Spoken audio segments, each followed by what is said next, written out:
জালিদার সাদা ধপধপে পাটিসাপটা recipe share করলাম। খুব সহজে এবং খুব তাড়াতাড়ি বানিয়ে নিতে পারবেন। তার জন্য প্রথমেই আমি ক্ষীরটা বানিয়ে নেব। ক্ষীর বানানোর জন্য নিয়েছি গোবিন্দভোগ চাল, 10-15টি বাদাম, যে কোনো বাদাম আপনারা দিতে পারেন। আমি এখানে কাজু, পেস্তা এবং আমন্ড দিয়েছি। পেস্তার খোসাগুলো ছাড়িয়ে নিলাম। 1 ঘন্টা মতো আমি জলে ভিজিয়ে রেখেছিলাম চাল সমেত বাদামগুলো। ভালো করে ধুয়ে পরিষ্কার করে নেওয়ার পর আমি একটা মিক্সির জারের মধ্যে চাল আর বাদাম দিয়ে দেব। সাথে একটু জলও দেব। আমি এটা শুকনো গুঁড়ো করব না, একটু পেস্ট করব জল দিয়ে। এই যে 2 চামচ মতো আমি এখানে জল দিয়ে এটা পেস্ট করে নেব। খুব মিহি পেস্ট কিন্তু করব না, একটু দানা দানা ভাব থাকে সেরকমভাবে আমি পেস্টটা করে নেব। মাত্র কয়েক সেকেন্ড মিক্সিটা চালিয়ে দেখুন, ঠিক এই রকম দানা দানা থাকবে, তখন বুঝবেন এই পেস্টটাই সঠিক। খুব মিহি করে দিলে কিন্তু খেতে খুব একটা ভালো লাগে না।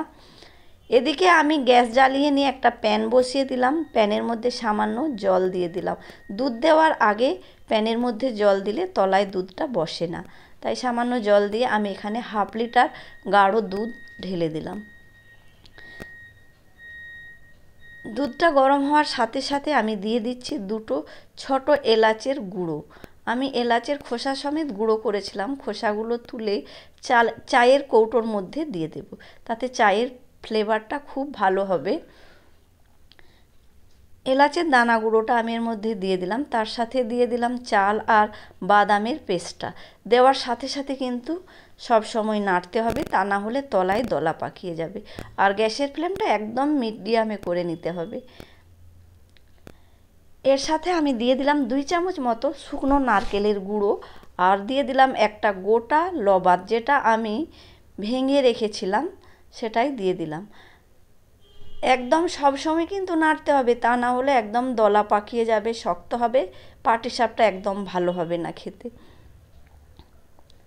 শুকনো নারকেলের গুঁড়োর পরিবর্তে আপনারা চাইলে টাটকা নারকেল কুড়িয়েও দিতে পারেন, তাতে ফ্লেভারটা আরও ভালো হবে। নারকেলের গুঁড়োটা দিলে ক্ষীরের সাথে খেতে কিন্তু দারুণ লাগে। যতক্ষণ পর্যন্ত এটা টাইট না হচ্ছে ততক্ষণ আমি এটা নেড়ে যাব। আমি একটা লবাদ গুঁড়ো করে দিয়েছিলাম, তারপরেও দেখলাম মিষ্টিটা একটু কম হয়েছে, তাই আমি একটু খেজুরের গুড় দিয়ে দিলাম। আপনারা চাইলে শুধুমাত্র খেজুরের গুড় দিয়েও করতে পারেন, আবার চিনি দিয়েও করতে পারেন। কথার মাঝেই দেখুন এটা বেশ ঘন হয়ে গেছে। এই অবস্থায় আমি গ্যাসের ফ্লেমটা বন্ধ করে দেব, আর আমি এটা ঘন করব না, তা না হলে খুব টাইট হয়ে যাবে। আর টাইট হলে পাটিসাপটা একদম খেতে ভালো হবে না। ঠান্ডা হয়ে গেলে এটা একটু শক্ত হবে।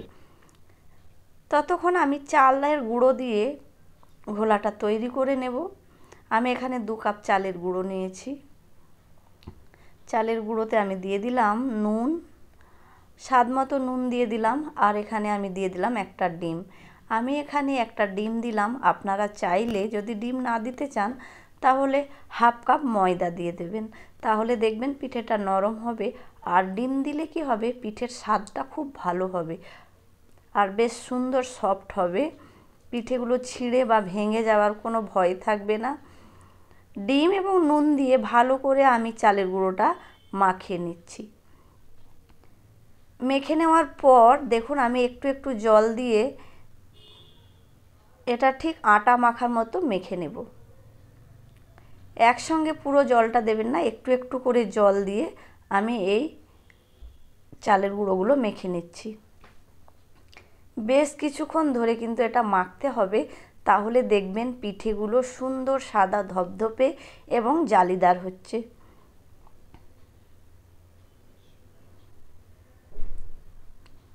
এই সময় কিন্তু একটু ধৈর্যর ব্যাপার থাকে। চালের গুঁড়োটা বেশ ভালো করে মেখে নিতে হবে, এরকমভাবে হাত দিয়ে, যেরকম আমি দেখাচ্ছি। এরপর দেখুন একটু একটু জল দিয়ে আমি ভালো করে ফেটিয়ে নেব।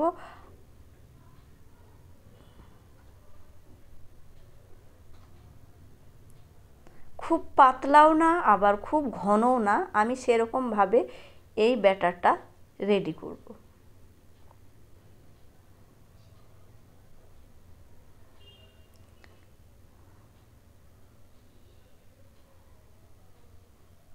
দেখুন ঘনত্বটা দেখে বুঝতে পারছেন আমি কতটা ঘন করেছি। এই যে দেখুন, এরকমভাবে আমি ভালো করে ব্যাটারটা মেখে নিলাম। তারপর ঢাকা দিয়ে 10 মিনিট মতো রেস্টে রেখে দেব। ঠিক 10 মিনিট পর এই যে দেখুন একটু গাঢ় হয়েছে, কারণ চালের গুঁড়োটা আমার খুব শুকনো ছিল, তাই এটা ভিজে একটু গাঢ় হয়ে গেছে। আমি এই সময় একটু জল দিয়ে দেব। জল দিয়ে ভালো করে নেড়েচেড়ে আবার ফেটিয়ে নেব। এই যে দেখুন অনেকটাই গাঢ়। এই চামচেরই 2 চামচ জল দিয়ে ভালো করে ফেটিয়ে নিলাম। আর খিরসাটা দেখুন ঠান্ডা হয়ে গিয়ে কতটা আমার শক্ত হয়েছে, বেশ সুন্দর হয়ে গেছে যেরকম আমি চেয়েছিলাম। চলে এসেছি গ্যাসের কাছে। গ্যাস জ্বালিয়ে নিয়ে আমি একটা এরকম তাওয়া বসিয়ে দিয়েছি। তাওয়া গরম হয়ে গেলে এরকম একটা ব্রাশ বা বেগুনের ডাঁটা দিয়ে তেল ব্রাশ করে নিতে হবে। তারপর তেলটা একটু গরম হয়ে গেলে এই যে চামচের সাহায্যে একটু একটু করে ব্যাটার দিয়ে এরকম ঘুরিয়ে ঘুরিয়ে পিঠেটা তৈরি করে নিতে হবে। আপনি যেরকম সাইজের বড় করবেন সেই অনুপাতে ব্যাটারটা দেবেন। আমি এখানে খুব বড় করব না পিঠেগুলো।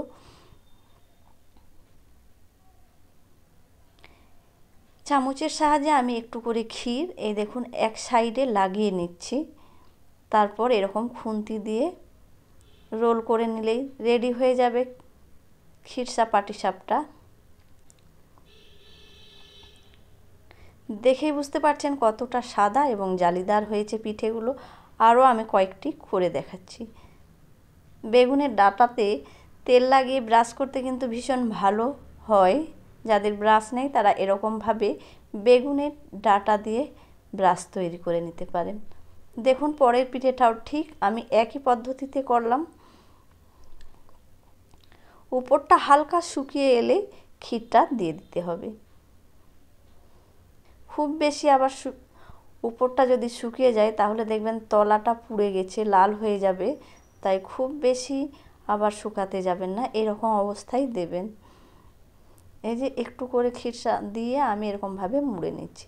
দেখুন কতটা সাদা ধপধপে হয়েছে এবং দেখুন পিঠেগুলো একটুও ফাটেনি কিন্তু।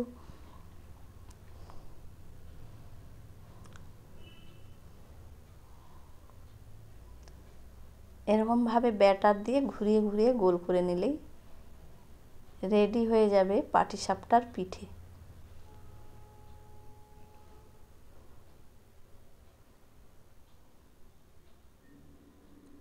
তারপর এক সাইডে এরকমভাবে ক্ষীরের পুরটা দিয়ে দেবেন, তাহলেই তৈরি হয়ে যাবে খিরসা পাটিসাপটা। কত সহজ এবং কত তাড়াতাড়ি হয়ে যায়।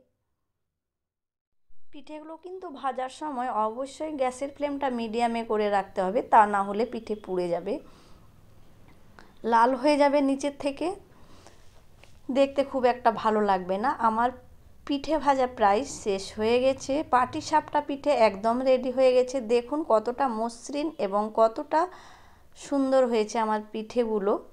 সব পিঠেগুলো আমার তৈরি হয়ে গেছে, খাওয়ার জন্য একদম রেডি।